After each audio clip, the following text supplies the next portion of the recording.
Hola, hola amigos y amigas, nos reencontramos en Yo Acuso, en un programa especial con Álvaro Vargas Llosa, quien ha ingresado en la campaña electoral de este año. Álvaro, mucho gusto de tenerte aquí en Yo Acuso. ¿Cómo estás, Alessandro? Encantado de estar contigo. Bueno, cuéntanos un poco el impulso que te lleva a llegar a la campaña electoral. Muchos no lo esperaban y apareciste. Sí, yo aparecí porque, digamos, me motivó lo que estaba en juego, ¿no? Yo sentí que después de la primera vuelta el país entró en una disyuntiva absolutamente terrible, ¿no? Había una posibilidad real, todavía la hay, pero yo espero que no se concrete, de que la gente que destruyó el Perú en los años 90 volviera al poder con un agravante, y es que volviera mandatada por el pueblo peruano, ¿no? Legitimada por las urnas, lo que significaría abrirles a ellos las puertas, digamos, de la más absoluta impunidad y dificultar muchísimo la tarea de quienes en ese momento luchamos por volver a la democracia, porque entonces teníamos por lo menos la legitimidad de estar luchando contra una dictadura, pero si una dictadura regresa mandatada por los votos del pueblo, quienes estamos en la oposición, digamos, tenemos una mucha mayor dificultad para cuestionar esa legitimidad. Entonces eso sí que abriría las puertas a cualquier cosa, ¿no? Ahora, el argumento principal que sostienen los que apoyan a Keiko es el asunto de la economía, del modelo económico. Y ahí quizá tu posición puede estar, tú nos aclararás ahora, un poco más cercana a esas grandes líneas que a las que por lo menos planteaba Ollanta hasta antes de la primera vuelta. ¿Es ese el punto más importante? ¿Y es cierto lo que yo te planteo, que quizás está más cercano económicamente? Mira, realmente no.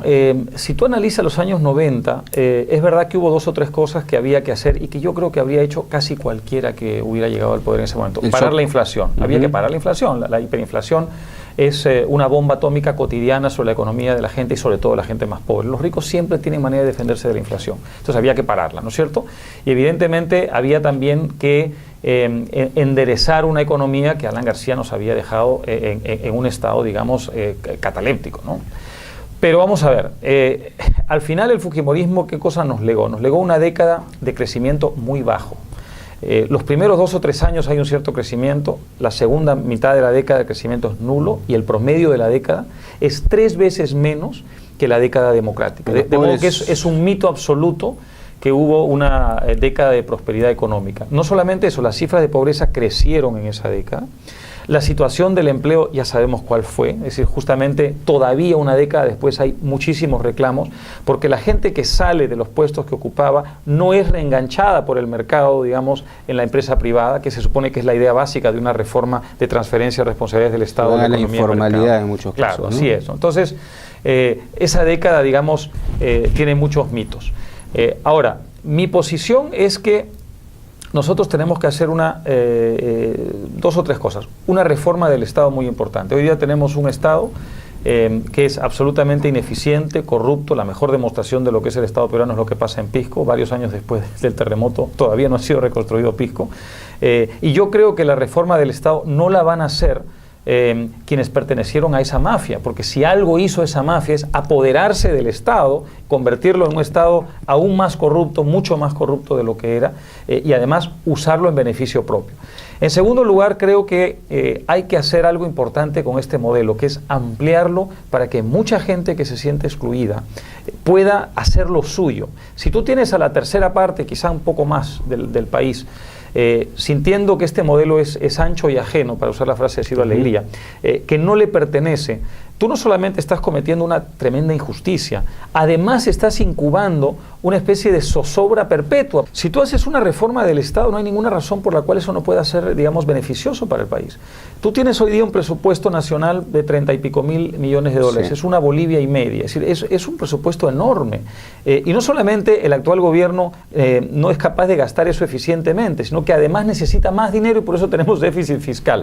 Entonces, si tú haces una reforma del Estado, como la que ayer planteaba Ollanta Humala, que desde luego no es fácil hacer, es muy complicado mover a ese mastodonte burocrático, pero si haces una reforma inteligente y tú puedes usar ese dinero de una manera mucho más eficaz, yo no veo por qué los 4 o 5 programas sociales que él está planteando no se puedan financiar y además puedan ayudar no solo a atenuar la pobreza, sino, repito, a que la gente sienta que esto también la beneficia a ella. Hay otro tema que en las últimas semanas ha estado en debate y va a persistir el debate de seguro, ¿no? Es la participación de los medios de comunicación en la campaña electoral, ¿no? Desde fuera nos ven, les llama mucho la atención cómo toman partido, manipulan los medios de comunicación en el país. Hoy día en la mañana hemos visto los noticieros y en todos los noticieros hay una orquesta que dice que Keiko Fujimori ganó el debate. ¿Qué sensación te da a ti esto? Tú también eres periodista. ¿Cómo no? Yo creo que es una de las,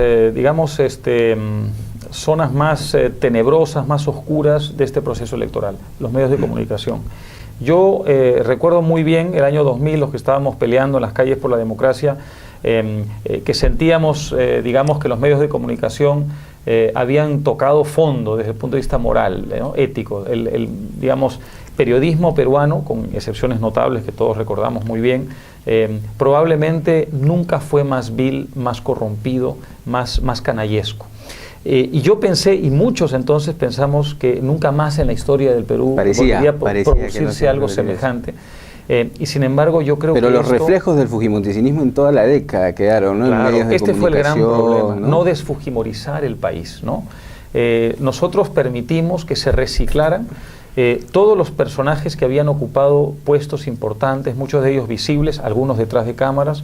Pero ahí están ahí todos ahora, Mónica Delta, Luca, que tú le dijiste monigotes y cumpliendo se ofendieron. Exactamente el mismo papel que cumplían entonces, sí. Pero con un agravante, repito, y es que de algún modo legitimados por la democracia, que es lo que es más grave, ¿no? Nuestros empresarios que contratan estos personajes, les permiten reciclarse y presentarse ahora como periodistas democráticos, tienen una enorme responsabilidad en lo que está pasando.